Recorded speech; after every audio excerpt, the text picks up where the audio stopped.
gender bias, music for everybody. And a young population embracing the future. You make a song, you upload it, let people hear it. A lot of YouTube singers are now in Bollywood. Join me as I travel across the country to find the rhythms of India on BBC World News.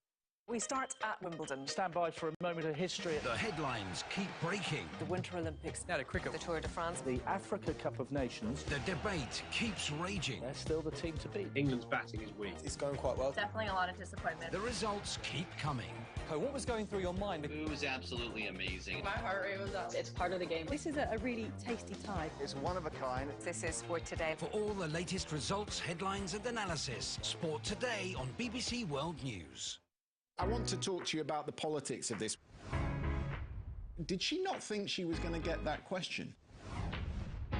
It's important to remember that this is a negotiation. It's a good photo of. I have an opportunity to create chaos. There is always an email. We are so insignificant in this cosmos. Do you want some facts on baguettes? I'm just feeding you the stories. Maybe this is the context. News in depth. The Context with Christian Fraser on BBC World News.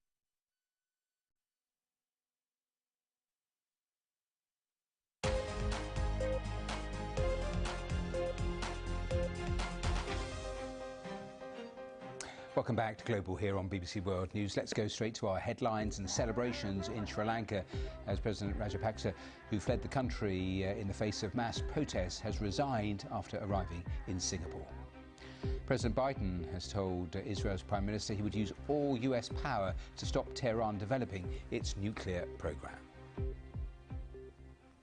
Now, Afghanistan today is a far bigger threat to the world than it was in 2001, according to the leader of an anti-Taliban group, Ahmad Massoud, who began leading the National Resistance Front after the Taliban took over last year, warns that his country has once again become a safe haven for dozens of terrorist groups, including ISIS and Al-Qaeda. Well, he spoke exclusively to BBC Persian's Daoud Karzad. We started with nothing, but now we're at the point where we command an orderly and well-organized fighting force. We've got more than 3,000 active soldiers.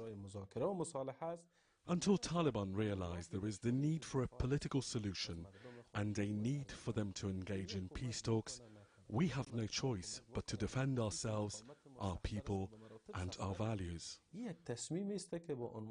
I have decided as a citizen of Afghanistan to defend what I believe to be the right path, regardless of any help from international community or neighboring countries. It's important to remember that the year is 2022. Afghan people want a new, outward-looking Afghanistan.